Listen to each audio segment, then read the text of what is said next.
Hey folks, I'm so glad you're here. Welcome to The Human Show. My name is Trish, and I am a mom, a certified adult chair life coach, and an evolving human like you.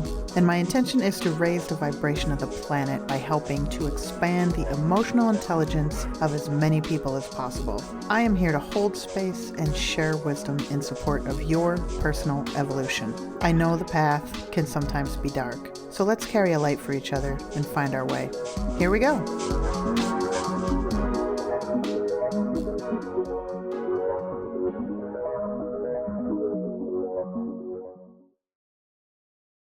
Hey folks, thanks for being here. Today I'm sharing a conversation I had with a super cool guest. Her name is Michele Locke, and she is a divorce attorney in Austin, Texas. And it was really interesting to chat with her because she has seen both sides of this. She has lived through divorce herself, and as a profession, she helps women navigate divorce. So she had a lot of great insights, and it was a great conversation. She's just really fun to talk to. So I hope you enjoy this chat. And after you listen to this, go ahead and check out her podcast, Love, Lust, Law, wherever you listen to podcasts. Okay, here we go with Michele Locke. So, my show is like all about the feels. So I'm trying to help people expand their emotional intelligence. So, Oh, emotional EQ is so important. right? So that's why. I know you've been on some other shows, sort of talking about the legal aspects, and I would really like to ask you about your own personal experience of getting Sure. through it to help other women, whether it's divorce or some other like tough transition, because we go through a lot of the same emotions. Oh, no, You know what I mean?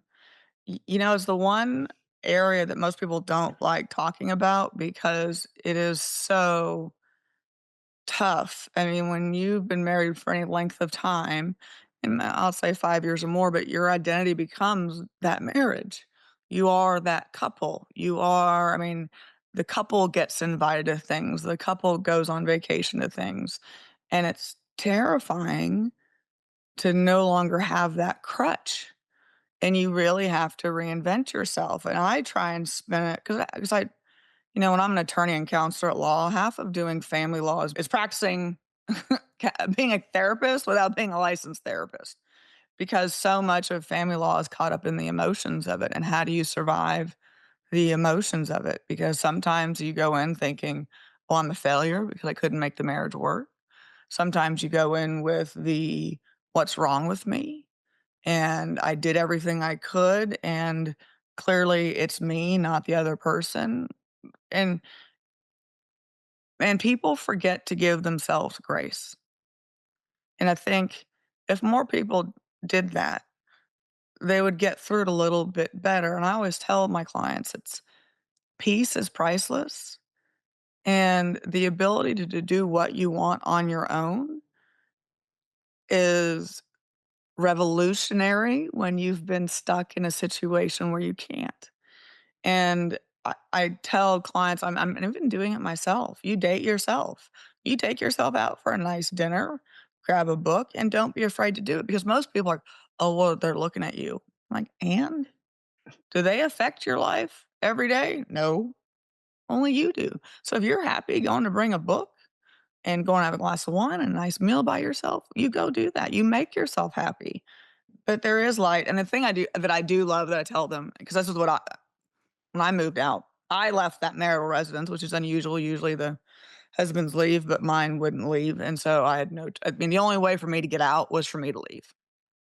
So I left, and I just didn't wanna go. I mean, I could have gone to court, fought about it, because I'm the primary for the children. Court would have likely left me in the house and ordered him out, likely scenario. I didn't wanna go to court and fight, and that's because I do the fighting every day for everyone else, and it's not that I don't have the energy, it's I can only fight in so many areas of my life, and I can't fight at home all the time. And then, because then you're fighting 24/7. That's not good for anyone's health. And so I left, and I got to decorate the way I wanted to decorate. And that sounds silly, but oh, it was such like an empowering, like, no one can tell me, no, you can't put that up. No one can tell me, "No, it's at the wrong height. You need to drop it or raise it." I every part of my apartment is me, and I couldn't be happier. So I tell my clients, I'm like, "Guess what? You get to decorate without them." And it sounds silly, but something as small as that can totally change your outlook because you do. You get to start over with a clean slate, and you get to redefine yourself however you want to, and there's some magic in that. Oh, absolutely. Yeah, and I think, like you said, something like that can sound silly until you live it, and then you can really appreciate, "Oh, this is mine. Oh, it's great. It's I get to make all these choices, and this is all mine." like, I get to decorate the color scheme in the kitchen that I want for all my appliances without any input. It's wonderful. Like, my ex and I just fundamentally did not agree on how to decorate. I mean, because he was substantially older than me, like, he's actually a boomer. So it's funny because the kids, you know this, go around with the whole boomer thing, and my kids are calling me a boomer. I was like, "Y'all, I am not a boomer." I said, "I'm a Gen X." So I'm the tail end of Gen X, but I am not a boomer. I said, "Your dad, he's actually a boomer." I said, "That applies to him, does not apply to me." But we had very different styles. And I'm gonna give you like one of the things that I've loved the most, and this sounds silly, but the toilet paper roll always has toilet paper on it in my place. I I can 100% appreciate that. I can't tell you how this was like it drove me nuts. Like he would either leave it empty. Now understand, there was a stack of toilet paper rolls on this nice decorative thing right in front of him. So it wouldn't have been very hard to take it and put it on. No. Best case scenario, he would take it and stack it on top of the empty roll. Y'all, you have no idea like how happy I walk in. I'm like, oh, the toilet paper is correct, and there's a correct way to have the toilet paper roll out. It's supposed to roll from the top, not the bottom, and so Agreed, anyways but anyway, agreed. so when we talk about things that you get to look forward to, it's like it's stuff like that. I don't have to worry about the toilet lid ever being up. It's wonderful. Yeah, and I think it's important, though, to also highlight and celebrate the little things. Oh, it is. Every little thing, it's wonderful. Everything that you get to be that gets to be yours. Celebrate that, enjoy it. Listen, I my friends threw me a divorce party. And that I think is the new trend in divorces is throwing divorce parties. I will tell you for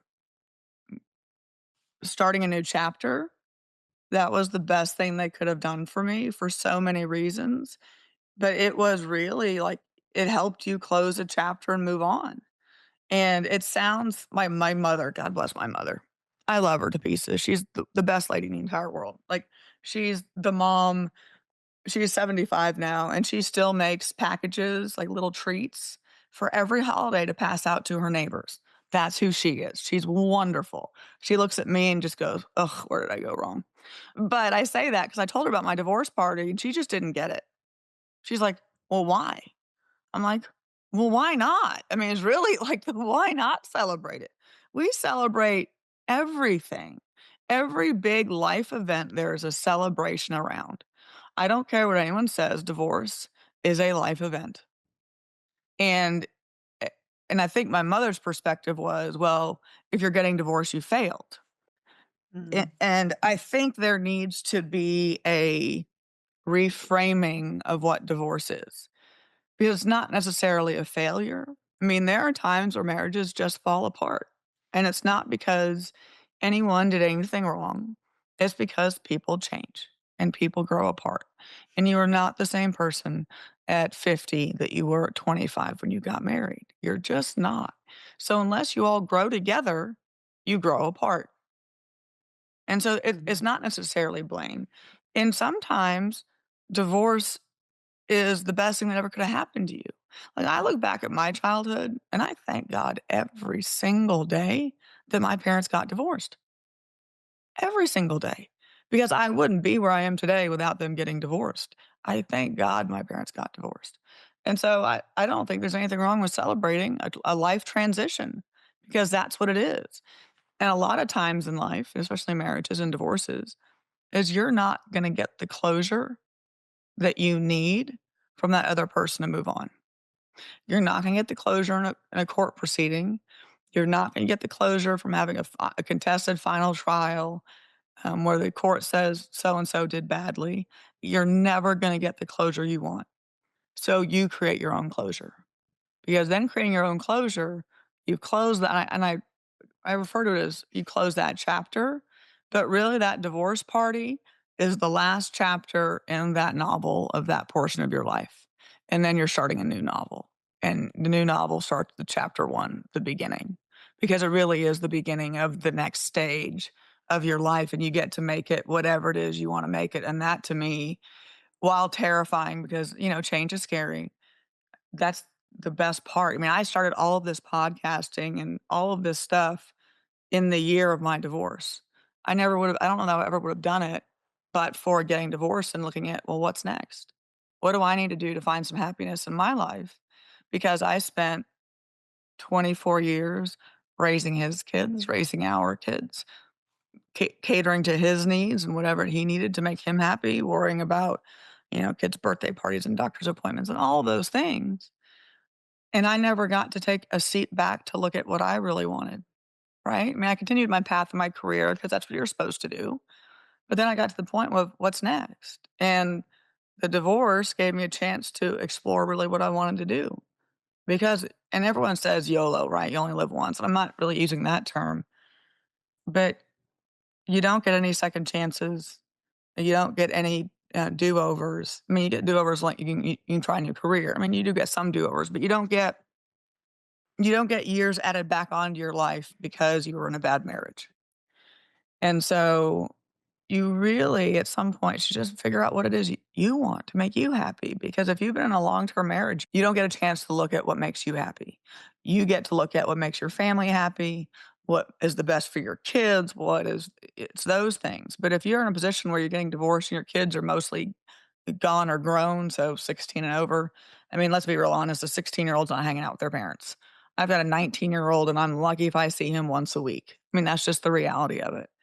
But you get to figure out and that's what I got to figure out was what I wanted to do and what passions I wanted to pursue, and you get to pursue them, and you don't have someone being negative or poo-pooing that idea or making you feel less about it, and it's for me, this has been one of the 2024 to 2025 has been one of the most difficult years of my life.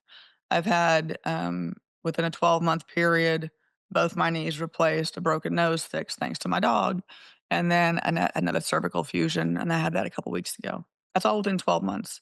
In addition to being divorced, because my divorce was finalized in August, in addition to, running my own law practice with, 4 amazing partners, being a judge for an outlying city in Texas outside of Austin, and then doing this all within a 12-month period.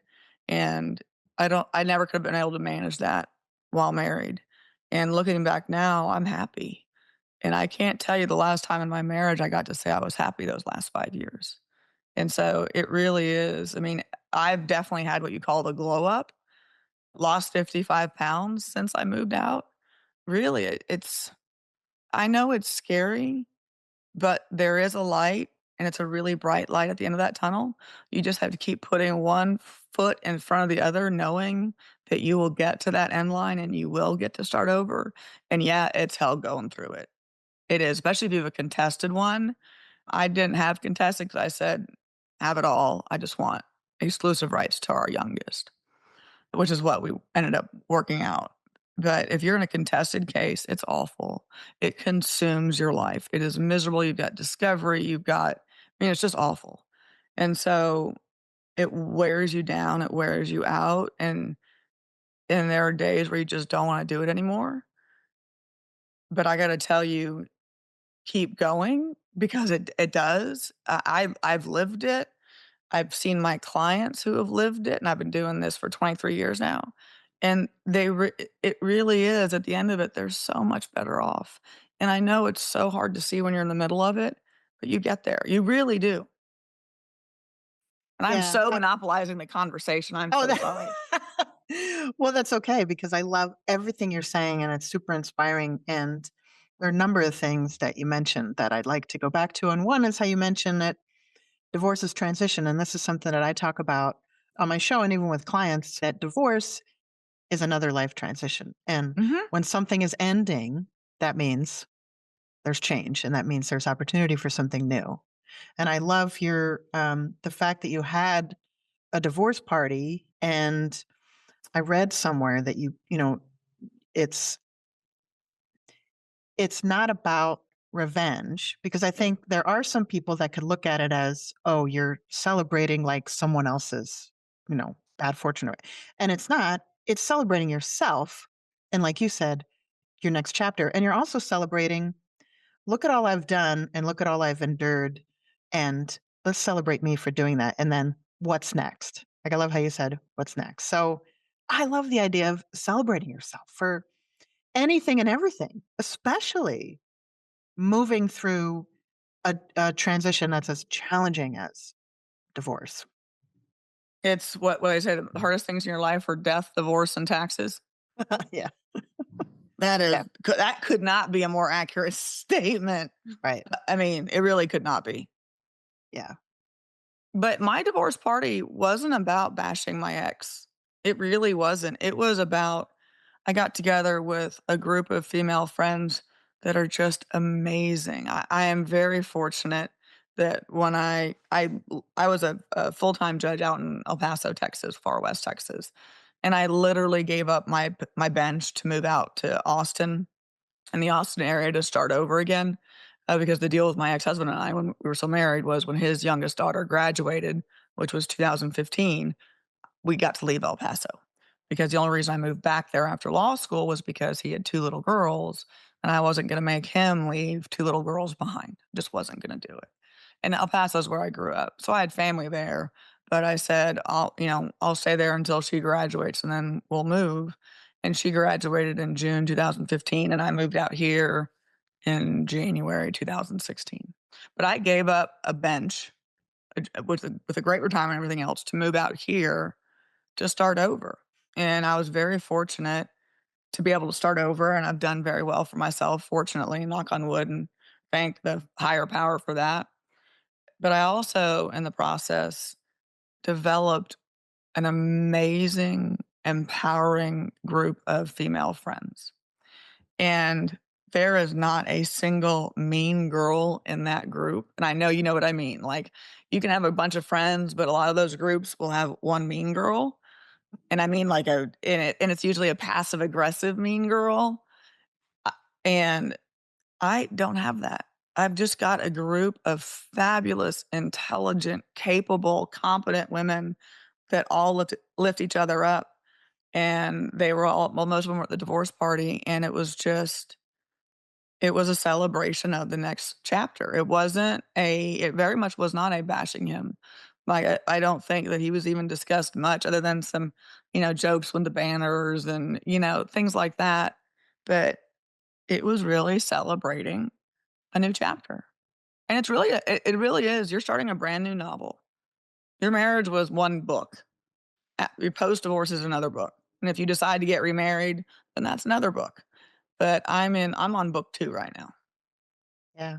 I love that you brought up your friend group. And when I talk to people about transition, I like to talk about the importance of community, whether it's one person or 10 people, but how critical support is when you're going through any kind of challenges. So, can you talk a little bit about, what your support looked like before and then during your divorce and then after? Like, did it change? I think it changed for a couple of reasons.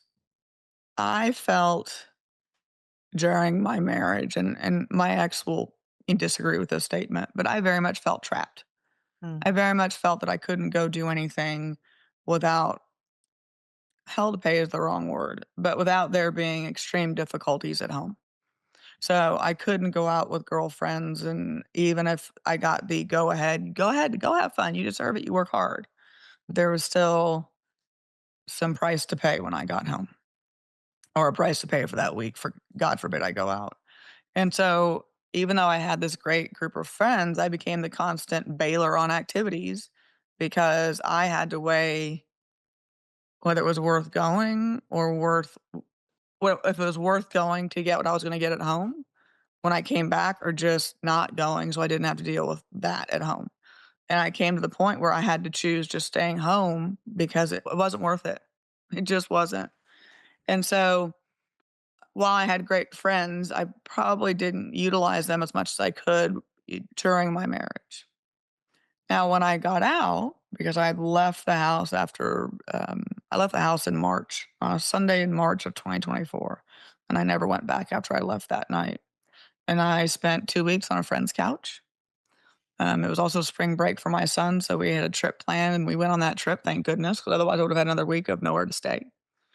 I came back from that trip, and I had my first knee replacement like 3 days after I came back. And I rented an Airbnb for a couple weeks to recover from that first knee replacement until I could find an apartment to move into. And that's when the girl group started. I got to get more involved and not be the one that always bailed on stuff when I moved out. But then I was down for a couple months because I had both my knees replaced. I had my first one done in March and my second one done in May last year. So that kept me down. But now my girl group is instrumental. Like, we've got this huge group text. I think it's like 11 or 12 of us on it.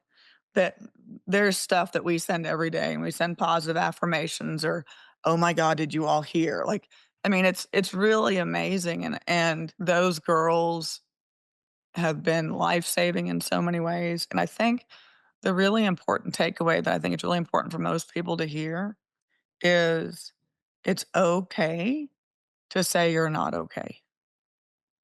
Because everyone goes through life thinking, "Nope, I can handle it, I can handle it, I can handle it."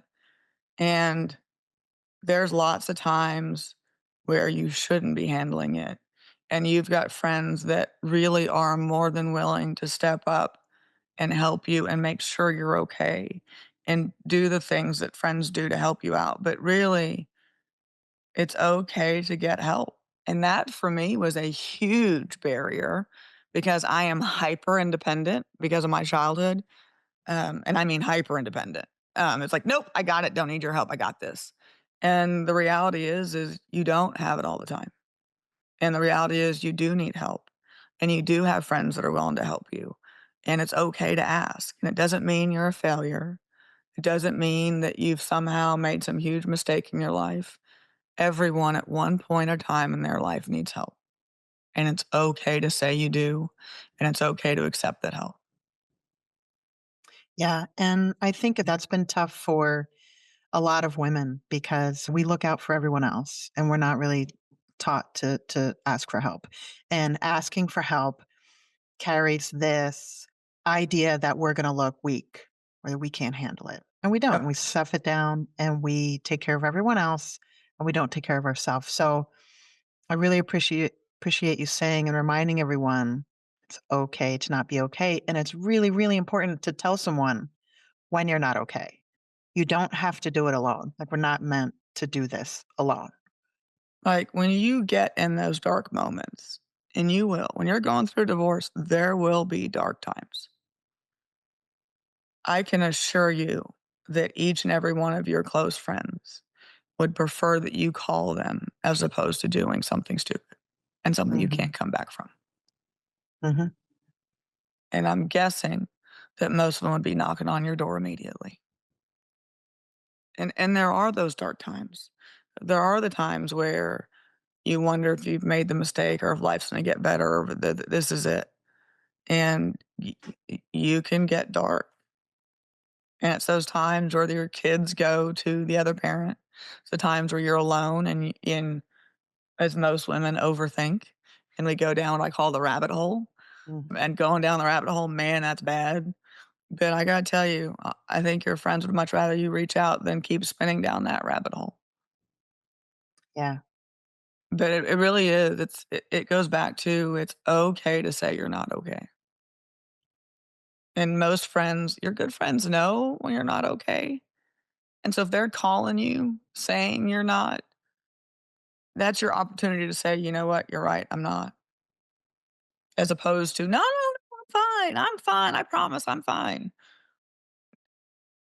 If you're trying to convince yourself you're fine, you're not fine. You're not fine. You're Yeah. not fine. Yeah. Something else you mentioned in the beginning of the conversation is identity. And that's another big element to transition, especially divorce. And you said it so perfectly that your identity is kind of tied up in your marriage. And that happens to so many women. I mean, so many people, whether it's a relationship or a long term career or whatever it is, you sometimes you don't realize until it's over that now you have no idea who you are without that thing. So with divorce, often it ends and then we're like, well, who am I without that? Like we've become, what happens is you become that person's partner and you Absolutely. don't even realize it until it's done. And then you're like, well, now who the hell am I? And you Well, talked and the about that. So yeah. talk about that, how you kind of came to that and realized, oh, well, I don't know who I am, but now I get to create whatever I want to be. Right, so I'm fortunate in the aspect that I had a career, right? Like, so I had an identity apart and and separate from him. I did. And so that I think helped me a bunch, but your stay-at-home parents or stay and it could be there are stay-at-home dads or stay-at-home moms. Um, but the ones that stay home and don't really have the career, they really are the Mr. I always joke it was the my ex when I became a judge, they were like, "Well," and my husband was a very, very, very good prosecutor, and they started calling him Mr. Michele Locke because I was the judge, became I think I was nominated as a Texas Rising Star super lawyer early on in my career, and he's never gotten that recognition even though he's done all these capital murder cases, and so he got a lot of grief from his cohorts in the DA's office about it. That being said, I'm fortunate. I already had an identity, but I also had the identity of being his wife and us being, I mean, no one in our community, our group of people, professionals and peers, ever thought he and I would get divorced. And it's not because we got along perfectly and had this perfect marriage, but it's just because everyone thought, I mean, and we were together I took her in 2000. So we were together for a very long time. And then I've not dated since the '90s. I'm so not going back out there in the dating world. Anyways, so getting your own identity, it goes back to it can be terrifying, but I gotta tell you, to me, it's so exciting because you get to figure out what it is you really want. And when you're in a marriage, you're compromising every single day. You really are. You're absolutely compromising every single day.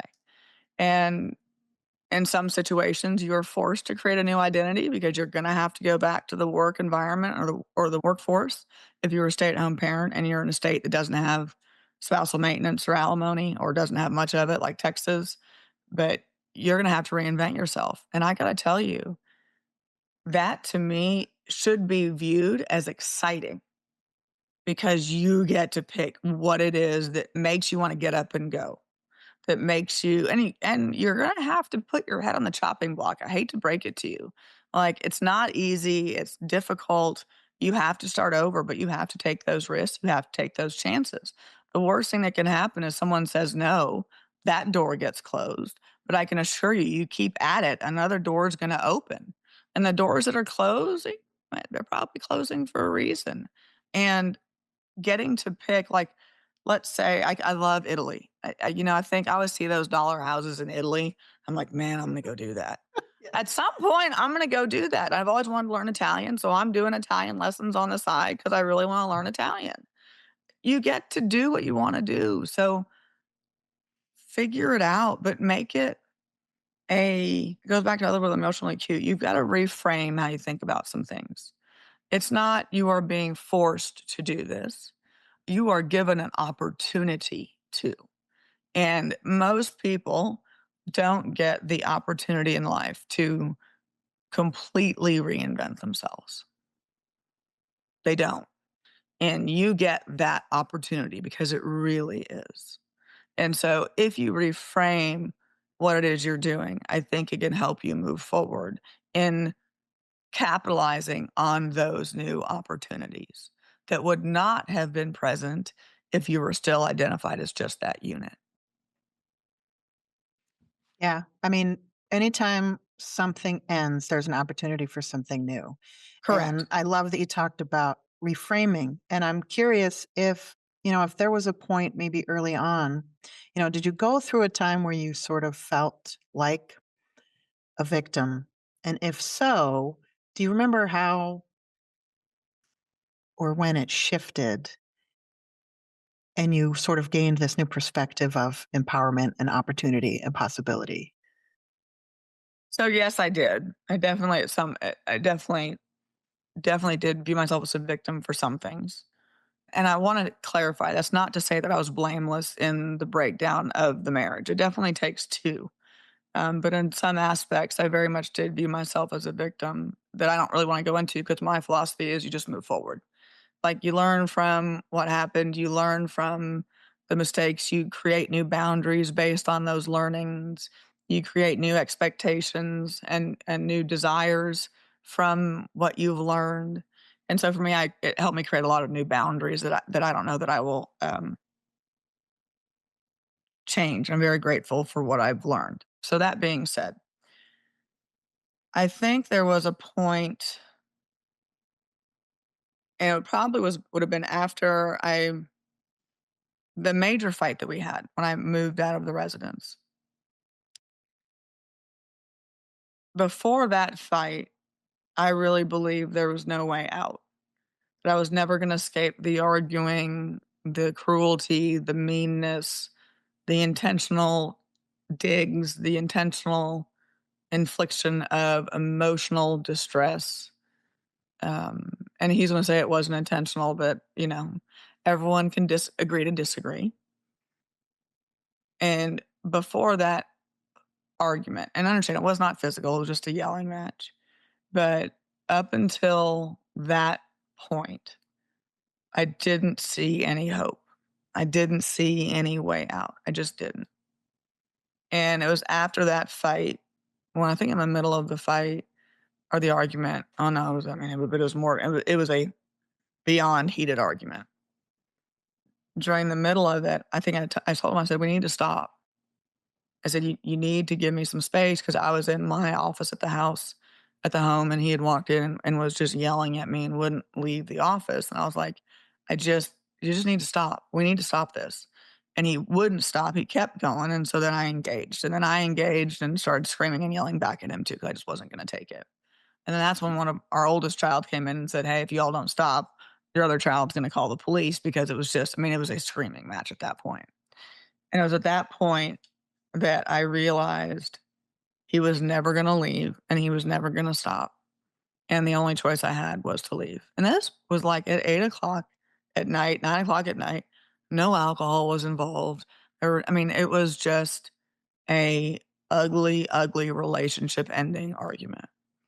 And I packed what I could and I left because I couldn't expose my children to that kind of arguing anymore. And he clearly wasn't going to leave. And so I had to leave my children. And I left my little one temporarily because I wasn't gonna leave him, but my other 2 were older. Like, my other one was a senior, he was in the last semester of senior of high school. He was gonna be fine, right? And my older one was in paramedic school, and he was gonna be fine. Like, I knew leaving those 2, they'd be okay. But the 9-year-old, as soon as I had found, a permanent place to stay, came with me and has been with me since. But that being said, it was probably that moment where I took my power back and left. And didn't look back. And it wasn't easy. I think it'd be a mistake to tell people that it's easy to do. It's not. It took I think the last 3 years of my marriage were absolutely horrendous, and I will tell you this, I think he would say the same. The last 3 years were just awful, and it probably started shortly after COVID. Probably 2021 is when it started really going south. But that moment when I decided to leave because I had no other choice, and I had that for me, that leaving was me protecting the kids because the target and I was the target wouldn't be there to get yelled at, and they didn't have to witness that anymore, and it wasn't what I wanted them to witness, to see how you treat the mother of your children. But it was that moment where I my mentality changed, and it wasn't easy, and there were lots of tears and lots of, "How did I get to this point?" But you just keep going, and as part of my platform, it's what I tell lots of people, anyone that asks, is you keep putting one foot in front of the other because it's and I think I heard Tom Hanks on a meme say this, it's, "This too shall pass," and it will. There are brighter days ahead. Yeah. It will get better, but you have to learn how to take your power back because that is paramount to moving forward. Hey folks, sorry for the interruption. I just wanted to quickly share some news. I have created a small group coaching adventure to help women who are navigating divorce and breakup. There will be 8 weekly live calls with me. It's going to be transformative, and I am super excited. Doors are opening soon, so check the show notes for info. Okay, back to the show. Yeah, I heard you mention that on another podcast you joined, and you said it's really important to learn how to navigate divorce so you don't lose your power. And I Correct. think there's probably a good amount of time for a lot of people when they don't they don't have power or don't feel like they have any power. And I think that awareness is really important. And like for you, there was that moment, that turning point. And I think that awareness is really important to start, highlighting things that are in your control so you can feel some power. Because there are a lot of things that are not in your control that you need to just let go of Oh, for yeah. your own sanity, for your own mental health. And at the same time, being able to highlight some things that are in control can help you feel a little more power. And for you, you it was in that moment leaving the house. Leaving the Mhm, house, which I'm doing to protect my children from more yelling and fighting. mhm. And in that moment, that was something that was empowering for you. It was a choice that you were able to make a change in the situation. And I think it's It really important to highlight those things and to feel some kind of power so you can feel the motivation and strength to keep moving, which is so uh, important. it's so important, and I will tell you, you can gain your power back in some of the smallest areas, um, which helps. It's like a building block. You start building your power back in small areas, like time and like little steps at a time, baby steps, because eventually, then you get all of your power back. But you have to learn how to communicate with your ex in order to get your power back. You have to learn how not to engage to get your power back. You have to learn what is within your control and what is not within your control, because you are absolutely right. You have to let go of what is not in your control. Like I best example, and this is not a me example, this is half my clients' examples, but um, when you send your kids over to your ex and they cut their hair, okay, and the kids come back with some terrible haircut, and you wanna, there has to be something you can do about it. There's not. There is no court that's gonna say, "Mr. and Miss So and so, you can't cut your child's hair on your time." And so that is an example of you have no power over that, so it is what it is. And if it's some terrible haircut, don't make a scene in front of your kid about it. Just take them to get it fixed.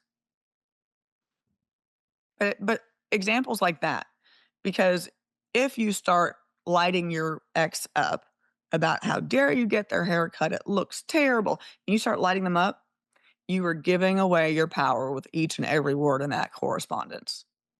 Mhm. So you don't do it. I mean, Mhm. that is a perfect example of where you're giving away your power that you shouldn't be, because in lots of situations, they do that on purpose.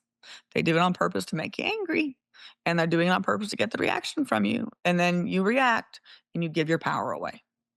And so a lot of what I do, even like my stepsister, who I love dearly, and she and I travel together all the time. I can't tell you how many times I tell her, stop giving away your power. Because every time you engage at their level, you are giving away your power, period. Yeah. And so, but it's little things like that, and giving away your power and little things like that, just like keeping your power helps build blocks. Every time you give away that power, you start losing the blocks you build. So you have to learn how to engage intelligently in a manner that you maintain your power. And the biggest way to do it is the BIFF method, BIFF. It's brief, informative, firm, and friendly, and it's a method of communication. So when you're communicating with your ex, you're very brief. There's no emotions in it. It's firm and friendly. So it's, hey, Sally has a doctor's appointment at 10 a.m. with the dentist on this date. That's it. You don't, I mean, if you need to explain why, like she's having cavities filled, it's just that. There's no explanation of you don't need to add, and it's because you don't make her brush her teeth at night. It's because you let her eat too much candy at your house. You don't none of that. It is Sally has a dentist appointment on this date at this time for this reason. Brief, informative, firm, and friendly. Yeah. Just You should never information. pass judgment on anyone in a communication with your former spouse or your former partner, whatever it is. But you don't say, "You stupid SOB," because you weren't paying attention to them. Sally fell and broke her arm. Just, "Hey, took her for X-rays. X-rays say it's broken. Cast for 8 weeks. If you have any questions, here are the doctor's notes." That's it. Brief, informative, firm, and friendly. Yeah. That's it. And that's how you gain your power back. Simple things like that is how you every day gain a little bit more power back. Yeah. I love that acronym. And I think, like any situation in life, you need to pick your battles. And Oh, I think this yes. is sp especially one It's so to really, true. really be aware of, when you're in a situation like this, when it's a relationship ending, and you have to pick your battles. And, the fewer you pick, the less you engage. I think the more power you're able to retain. Would you agree? 1,000% agree. Yeah. And a good friend of mine who's a math person will tell me, "You can't say 1,000%." And I told him, I said, "I'm gonna say 1,000% all I want." But he always tells me, he's like, "There's only 100." I'm like, "I don't care about you and your math. I do lawyer math. I do divorce lawyer math. And so no, it's 1,000%." Yeah, we go up to 1,000 We in do, this we in do. this realm. And yeah, yeah. But Um, no, I completely agree. Pick your battles, and the battle and that even applies when you're parenting. Like, when you mm, get teenagers, you gotta pick your battles very carefully. You do. yeah, that's like when anyone asks for parental advice, I'm like, the number one thing I will tell any new parent is pick your battles. Pick your battles. And then my stepdad, who has been one of the most instrumental people in my life, told me, he said, especially when they get a little bit older, like 15, 16, 17, he's like, "Your only job is to keep them alive until 18."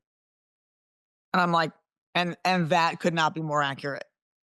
I'm like, "Oh, you were so right." And that applied to my now 19-year-old. Like, that was my motto with him was, "I just gotta keep him alive. Just gotta keep him alive. Don't care what the grades are. I just gotta keep him alive." And we did, and he got through it. And that's the whole, like, you just gotta keep one step in front of one foot in front of the other, because this too shall pass. I mean, you will get through this. But yeah, pick your battles. And most of the battles aren't worth picking. Like, you need to evaluate it. Like, is this something that's going to permanently affect your child? Is this something that's going to permanently detriment them? Is this something that's going to cost them college stuff? Or, I mean, big life things. If it's going to cost big life things, then pick your battles. But if it's whether they have a TV in their room or not at dad's house or mom's house, that's not a battle to pick. You got to be smart about it. Yeah, absolutely. Mhm. Oh, before I forget, Who said that? Who said that? Who said that? Boost that. Boost that. Boost that. Boost that.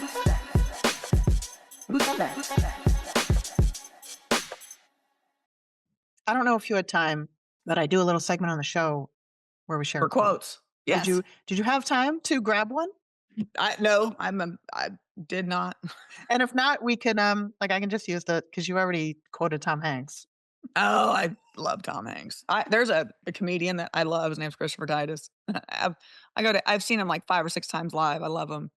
But he has, something called douchebag credits, and if Tom Hanks hit a nun, your first thought would be, "What did that nun do to Tom Hanks to make him do that?" Right? Like, it's you would never think Tom Hanks is in the bad. That being said, if Alec Baldwin did something bad, like, if he hit a nun, you'd be like, "Well, what did he d" or yeah, I mean, it'd be like, what did Alex" like, that Alex Baldwin's in the wrong, but then you also know he's gonna appear on Saturday Night Live next. I mean, right? That's the joke. But it's true. If Tom Hanks punched a nun, your thought is, "Well, what did the nun do to him?" Because he's that kind of image and guy. But anyways, that's I love Tom Hanks. Yeah. Well, I'll share one that I found that I thought was really cool for this conversation. Okay, go, So, shoot.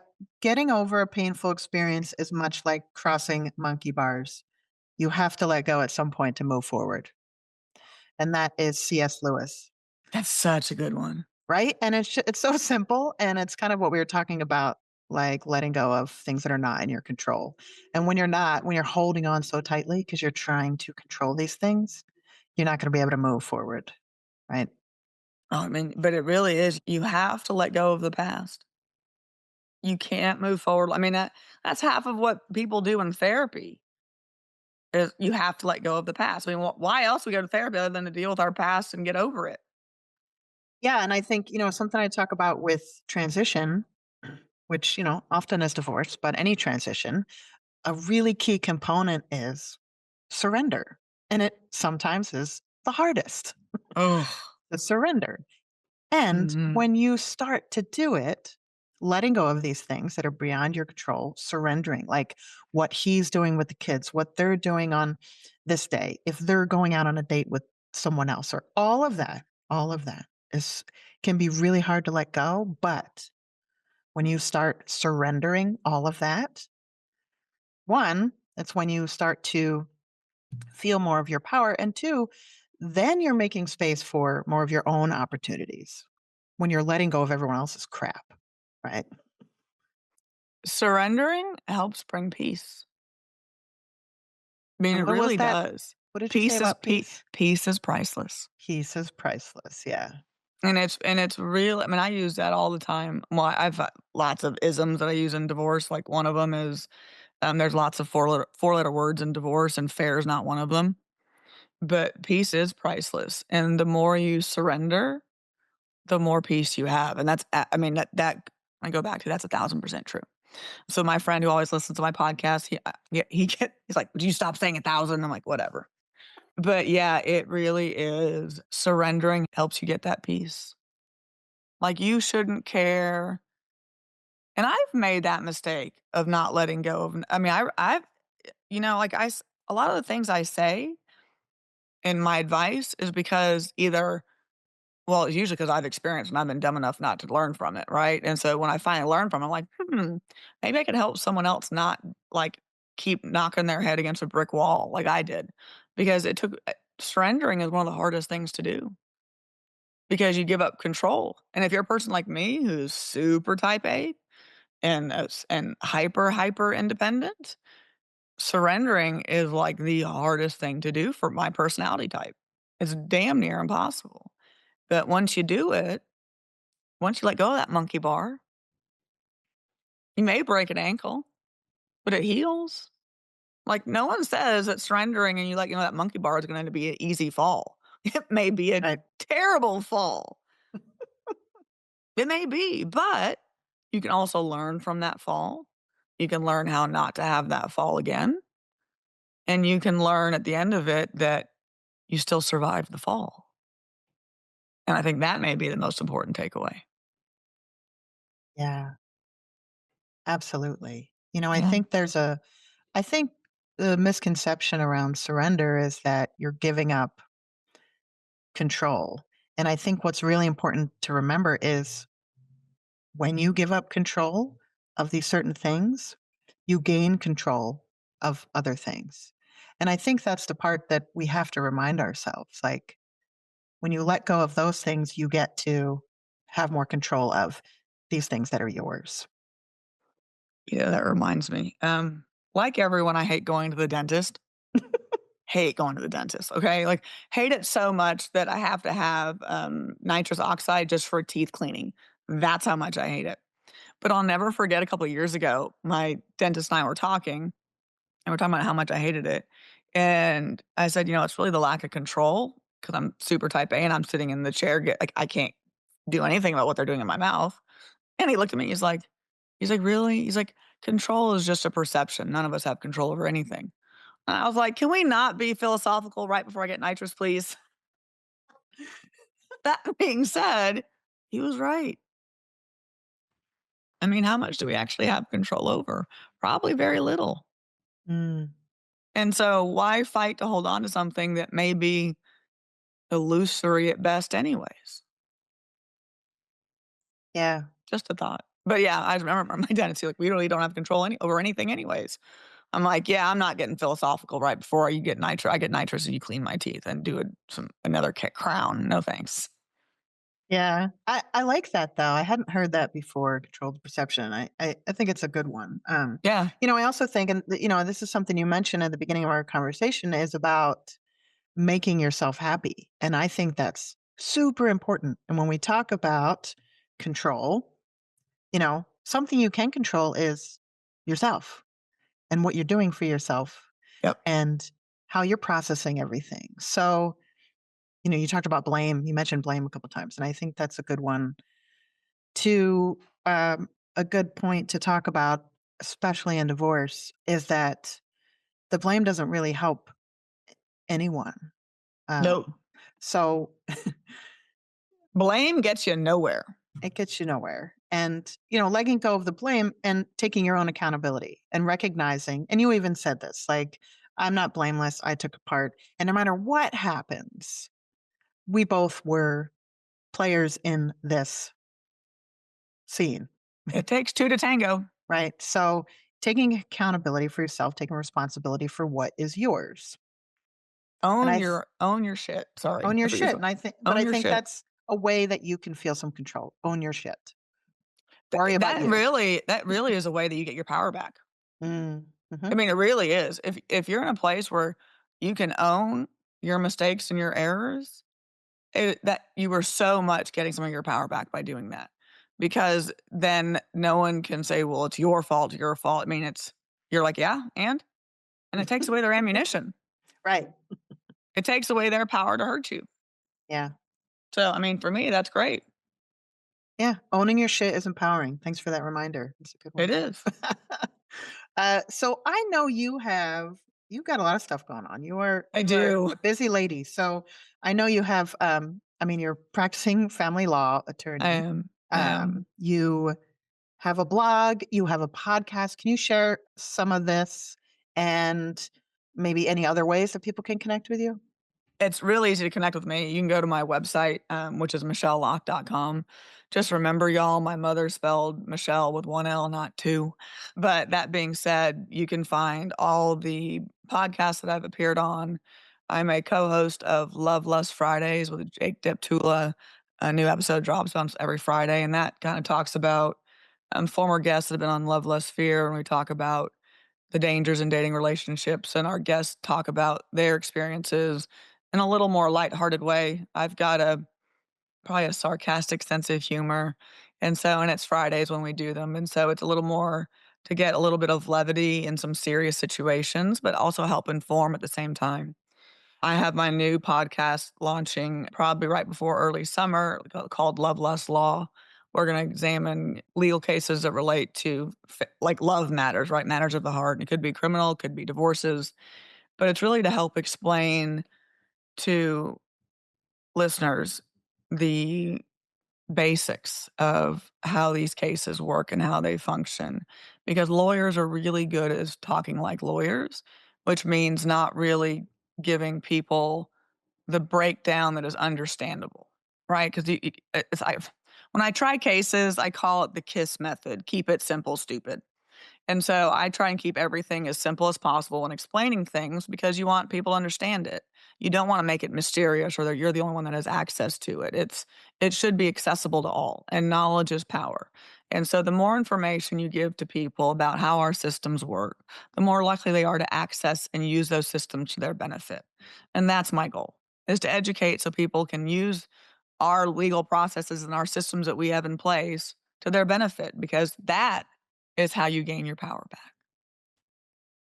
Yeah, thank you. Yeah. And I just want to say that I know you're very busy with all of your projects and your career, and I really appreciate that you are taking time to show up on podcasts to share your experience and wisdom and knowledge to help as many people as you can. And I really appreciate that. And I mean this 1,000%. If I can make a difference in just one listener's life today, then I've done my job, because our world has taken a negative turn and all I see is negativity. I mean, even on social media. And what I would really like to see is more kindness, because you know what it costs to be kind to someone? It costs nothing.